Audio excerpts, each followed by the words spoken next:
Good morning, Kelowna Unitarians. It's so good to be with you on this absolutely sunshiny day.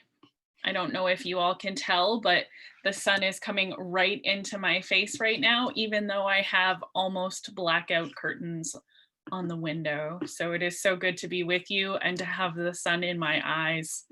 I can see a couple of other people are dealing with the same thing, and what a nice delight for our first Sunday in December. I'd like to share with you call to worship words this morning.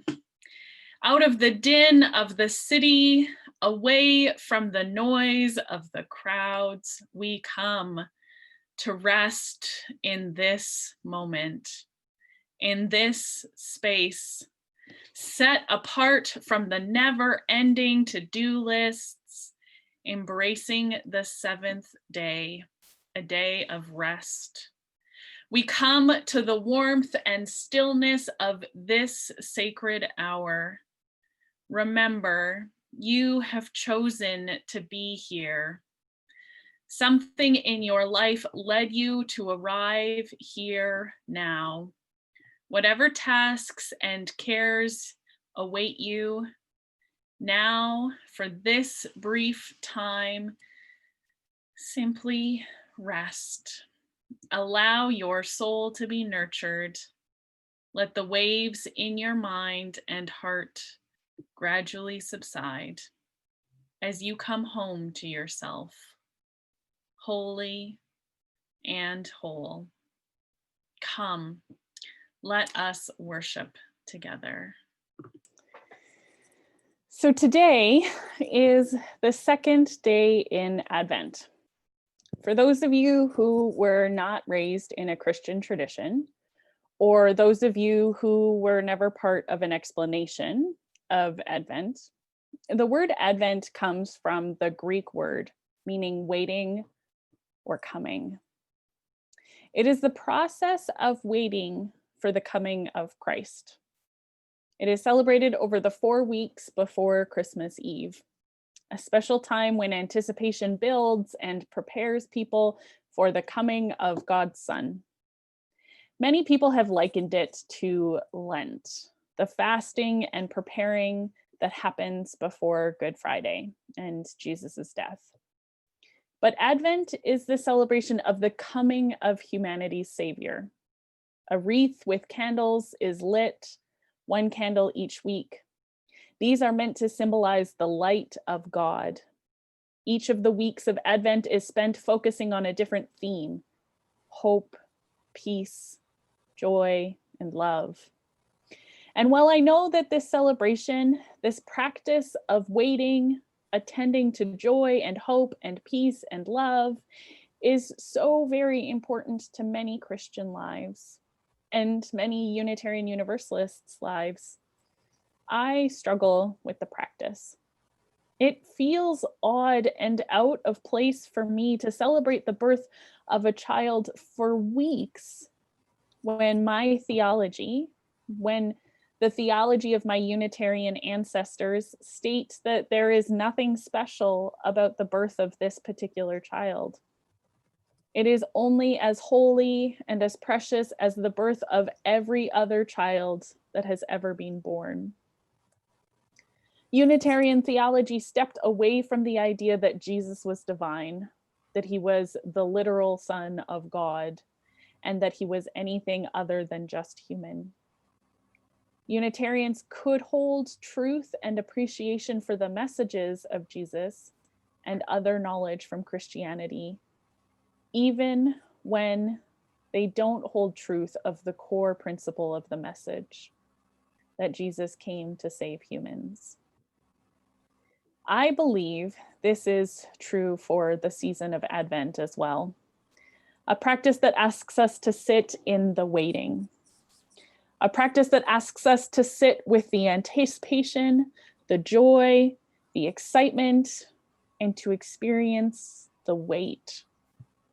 So often when we are in this season, there is so much impatience.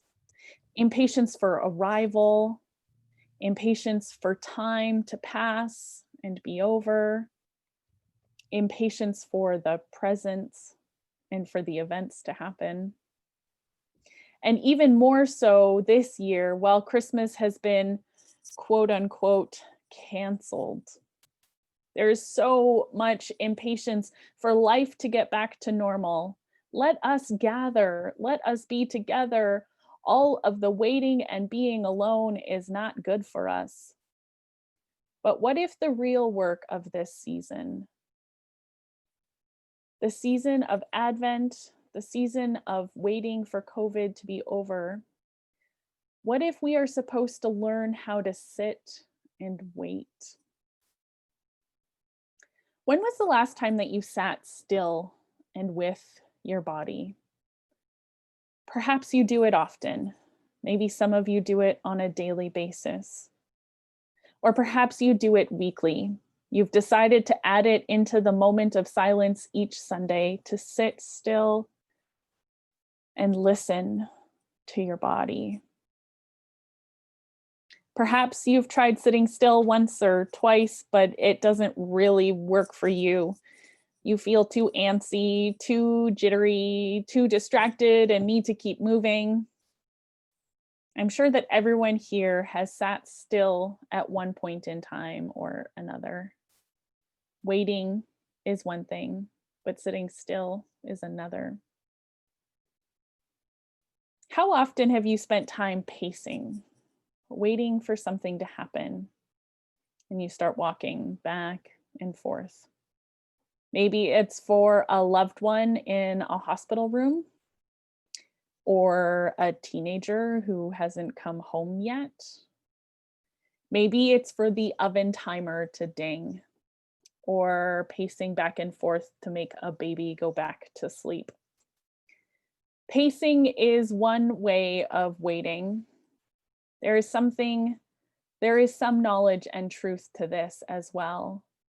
The rocking motion, the back and forth sway, the ability to move in a rhythmic motion helps us to find a sense of ease in the discomfort.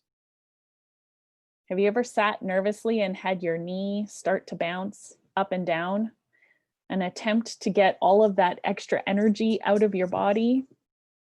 Allow yourself to stay and be present with the moment.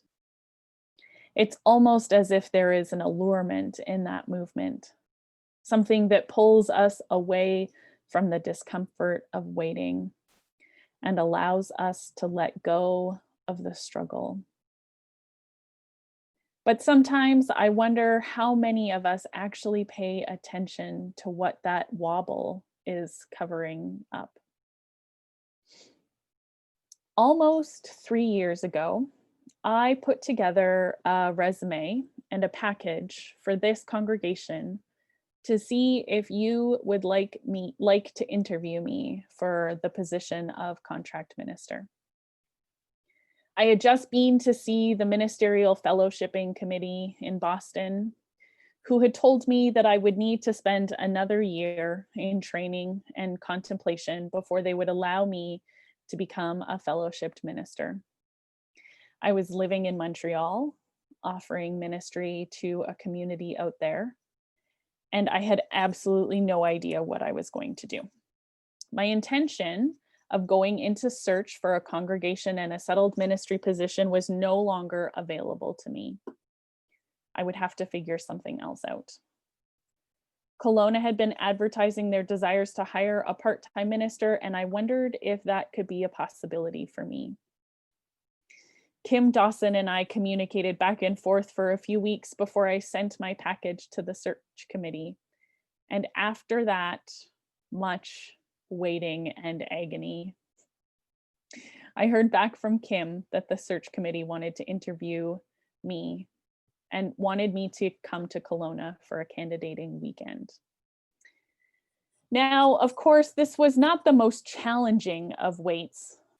I got to the joy of enduring while working through the process of applying for my job here. But I would have to say that the time I struggled the most was when, after spending a 4-day weekend here in Kelowna, having had the opportunity to meet so many of you in different situations and preaching for you all on Sunday morning.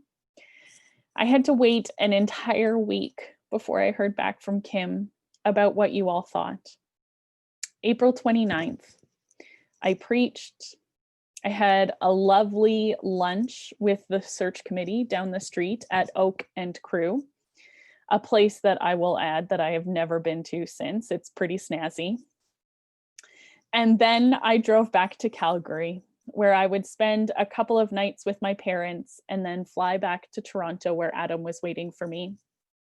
I spent that week doing a lot of pacing back and forth, second guessing myself, wondering how well my service had gone, wondering if I should have asked more questions or spent more time with different members of the congregation. On the Friday evening that I was here in Kelowna, I got to meet the board members for a lovely dinner at Barb and Bridges' house. And then on Saturday morning, I gathered with the board to discuss the contract.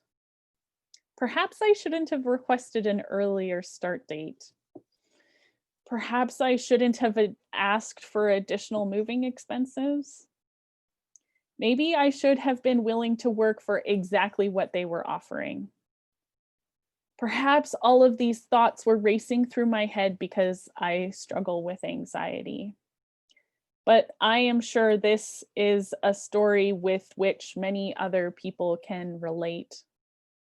Struggling to overcome your anticipation, waiting to know what is going on inside other people's heads, waiting for the answer that will take time to come, that will take a group decision and collaboration and conversation to be able to discern. Not only did I have to wait for a week before I would hear back from Kim, but I also had to wait until late in the day, being in the Eastern time zone and waiting for news that would not come until after church service in the Pacific time zone meant that it was almost dinner time before I got the news that there was a vote in my favor. I know that sitting with my emotions, allowing them to pass through me rather than smushing them down into the pit of my stomach and ignoring them, is often a much better way of dealing with them. And yet, every time I feel an emotion, I have a tendency to push it away. This is real for both positive and negative emotions, if we can classify them that way. So instead of taking out my anxiety, witnessing it, experiencing it, and allowing it to be present in my life and offer me wisdom, instead of allowing my joy to burst out of me, I withhold it, waiting for an appropriate time to allow myself the freedom to express myself. What would happen if instead of pushing it down, instead of pacing or withholding, instead of me jiggling, I could just sit in the stillness, sit in the waiting, and allow.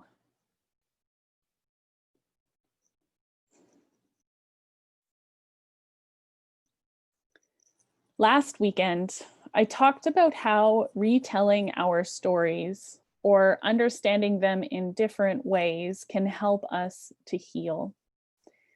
And I think that this is really important information for the next stages of our ministry together. Rethinking the stories that make Kelowna Unitarians who you are, rethinking the stories about how we work together, how we serve the world together, how we react to bad or good news, how we are challenged by waiting or by not knowing. These are all stories that can be shifted and changed. Stories that we can rewrite the endings to, and perhaps we need to rewrite our understanding of waiting. Because it seems to me that we are about to enter a time of waiting. Part of the unofficial understanding of my being hired was that the congregation did not raise enough money every year to cover their expenses.